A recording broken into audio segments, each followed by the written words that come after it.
Hello guys, welcome back to our YouTube channel. Guys, andito tayo kay ZTE Kiosk. Guys, ito as I promise kasi sabi ko sa inyo last vlog natin dito kay ZTE ay babalikan natin kung tuloy-tuloy yung kanilang promo. Aalamin natin kasi December 17 nag-last yung kanilang promo sa mga discounted price. So yun, bali bumalik naman tayo noong 18, yun nga lang nag back to original. At syempre guys, ngayong December 19, tama-tama kasi nga po nagtuloy-tuloy yung kanilang promo pagdating doon sa mga model phone ng CTE. Ayan guys, ito iisa-isain po natin yan, yung mga model na to sa harapan natin. Para po sa mga naghahanap ng budget phone, at syempre yan. Guys, ito yung mga mahilig sa game yan, si Red Magic 8S Pro. Yan, aalamin po natin ang price niyan. At syempre guys, hindi lang yan, yung mga budget phone ni ZTE, meron sila dito. At meron din sila dito ang 5G na napakamura lang. So yun, umpisahan na natin guys. Umpisahan na natin dito sa mga pinaka-affordable phone ni ZTE. Okay guys, umpisahan na natin. Unahin na po natin si ZTE Blade B40 design. Guys, ito bali sa kanyang size ng screen. Ito very handy kasi meron siyang 6.6 full high definition display. At yan po yung design niya. Napakaganda rin ng kanyang design. At syempre guys, kung camera naman ang pag-uusapan natin, meron siyang 50 megapixel triple camera. Yan. Then sa charging guys, mabilis itong mag-charge kasi meron itong 22.5 watts fast charging. At para sa internal guys, hindi na rin tayo mabibitin dito kasi si ZTE B40 design ay merong 6GB RAM, then meron siyang extended RAM, so another 5, magiging 11 po yung kanyang RAM. Tapos yung internal storage niya is 128 na po. So napakalaki na po niyan. Guys, yan para sa kalaman po natin, si ZTE ay merong mga budget phone na pwede po nating ma-avail. Then yan. Then guys, hindi lang yan. Sila din po yung merong bagong release. Then after po nito guys, papakita ko naman sa inyo yung bagong meron din po silang nito, version na 5G. Yan. Sa kanila ko po nakita. Ito guys, ito papakita ko na sa inyo. Ito naman po yung ZTE Blade B41. Yon, as I said guys, kung gusto natin ng budget phone na naka 5G na, ito po yan si ZTE Blade B41 5G.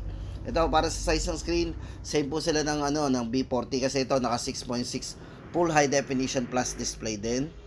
Sa camera, meron din siyang 50 megapixel triple camera, 22.5 watts fast charging, then 128 din po ang kanyang internal storage. At 6GB RAM plus 5 extra extended RAM po yan. So magiging 11GB of RAM. So ayun guys, para sa price naman ito, 7,999 lang. So mas mura po yan sa mga 5G na nakikita natin. Yan guys, tandaan natin si ZTE Blade B41 5G 7,999.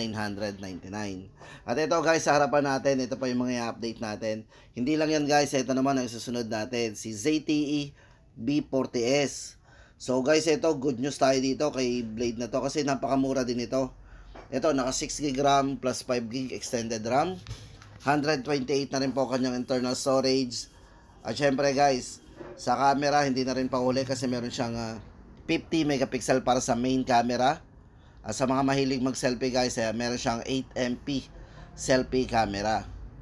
At para po sa chipset guys, sa mga nagtatanong, ito po ay naka Unisoc T618 Max 2.0 GHz. Ayan guys, sa mga nagtatanong. At syempre guys, ang kanyang Android version is meron siyang OS, MyOS 12 based on Android 12. SRP po natin dito is 6,499. So ayan guys, ang ating latest update for ZTE B40S. Budget phone pa rin to guys, 6,499 lang. At syempre ito guys, check natin yung kanyang main camera. Hindi na po pauhuli ang kanyang main camera, napakalinaw na po niyan.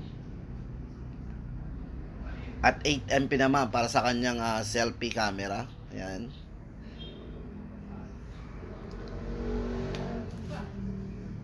At yan guys, ang ating latest update dito kay ZTE B40S. Napakamura na rin po nito guys. So yun guys, sa mga naghahanap ng budget phone, ito guys, isasama na rin po natin to sa ating mga latest update si ZTE. Kaya lagi po natin itong aabangan. Kasi may mga budget phone din sila. At hindi lang guys yan, mas kilala po kasi sila pagdating sa mga gaming phone. Yan, tama-tama yan guys. Susunod na natin maya-maya yung mga gaming phones nila. Tapos good news yun kasi may mga discounted pa po yung ibang phone na ipapakita natin sa inyo. Guys, next natin ipapakita sa inyo ito. Yan. Ito good news to guys kasi ngayong December hanggang December 31 tuloy-tuloy po yung promo nito guys. At ito naman po ang ating latest update dito kay ZTE Blade B50 5G guys. Sa mga naghahanap ng 5G phone ulit, ito affordable pa rin to guys, sobrang baba.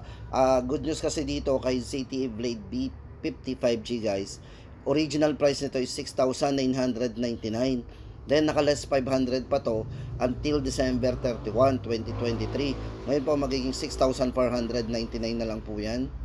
So yan, napakababa po ng presyo para sa 5G network na cellphone. Yan oh.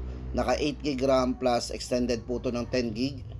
Then maganda po dito guys, 6,499 na lang siya. Tapos ang laki ng internal storage niya, 256GB internal storage. Naka 6,499 lang po tayo. Wala para po sa ito, highly recommended po natin to pagdating sa mga ganong budget ng phone. Then guys, sa camera, ito pakita ko, meron siyang 50 megapixel para sa main camera, 8MP naman para sa front camera. So doon na tayo mag-focus guys sa kanyang internal storage at saka doon sa kanyang 5G connectivity. Syempre pag sinabing 5G guys, mabilis ang downloading and uploading natin dito. O ayan o, sa halagang 6,499. Ulitin po natin, pwede po siyang bumalik by January. Alamin po natin yan kung magkakaroon ng mga pagbabago pagdating sa kanilang mga promo after po ng kanilang promo.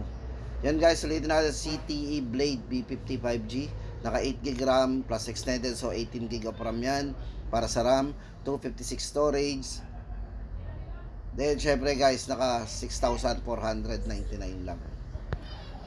So yan, 8 megapixel sa front and 50 naman para sa back po ang kanyang camera. Check po natin. Hindi na po yan pahuhuli guys. O di ba?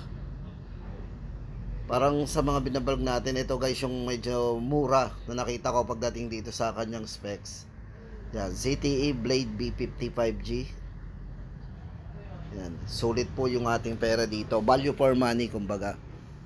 So yun guys, samantalayin natin yung promo na to para dito kay Blade B50 5G. So yun guys, next naman natin dito yung mga iba pang model. Guys, ito, kung gusto natin ng futuristic design, ito yung highly recommended ko sa inyo. Dito sa design pa lang guys, ma-amaze na kayo dito. Kasi dito kay Nubia Neo 5G. So guys, ito 5G din to. Naka 8GB RAM plus 10GB extended RAM din po tayo. 18GB yon. So plus 256 na rin po ang internal storage nito. Yan, 9,999 lang.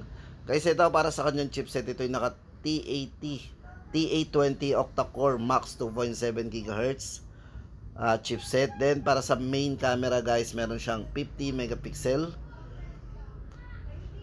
Grabe, mura nito Then 8 megapixel naman sa front camera.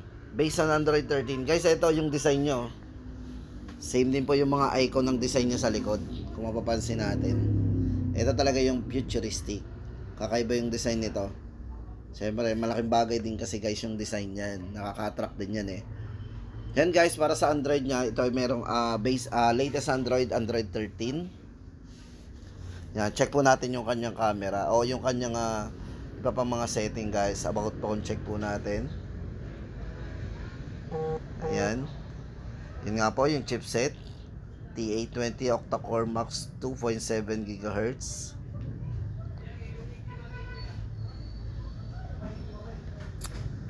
So yun guys, para sa latest update natin dito kay Nubia Neo 5G, sa mga naghahanap po ng 5G ng ZTE, yan. Price update po natin, 9,999.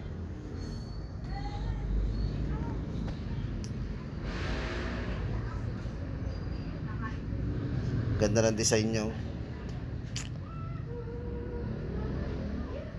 Tama-tama po sa mga gamer guys yan.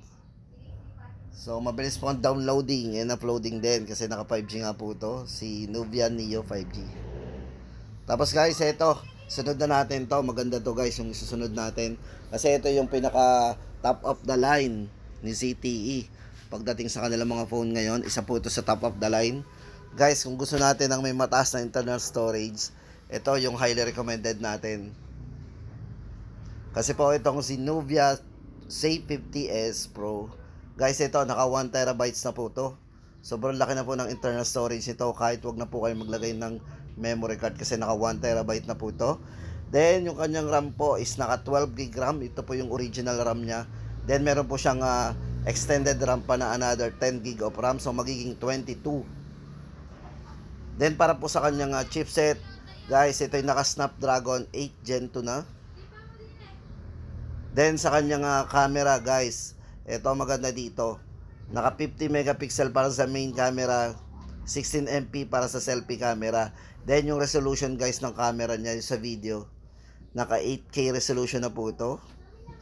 So check po natin yan, guys, yung 8K resolution. Kasi usually yung ginagamit natin yung mga 8K resolution sa mga ano natin yan na ano. Pero dito, yan, naka 8K resolution po yan. Then dito po para sa price niya is naka 43,000 original price po nito. Then ngayong December po tuloy-tuloy ay naka less 4,000 po to, so magiging 39,999 na lang po si Nubia Safe 50S Pro. So yun, guys, check naman natin yung kanyang yung camera. Check po natin yung camera nito. So yun, guys, ito pakita ko sa inyo yung camera niya. So ito yung sinasabi ko sa inyo, guys, usually nakikita natin to sa mga flagship phone na ibang brand na naka 8K din, pero yung price nito medyo malayo din sa presyo nila. Ito kasi from 43,999.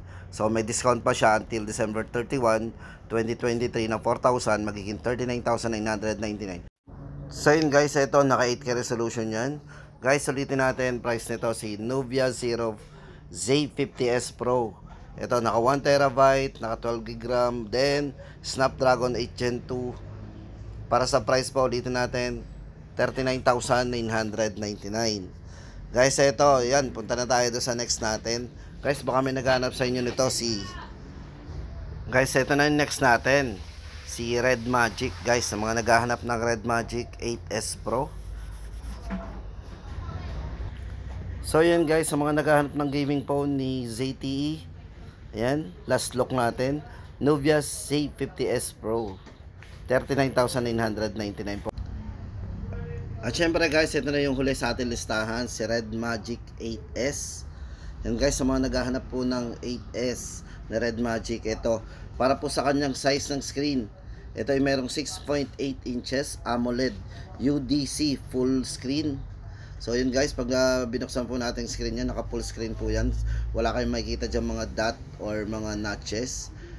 Then ito po naka Snapdragon 8 Gen 2.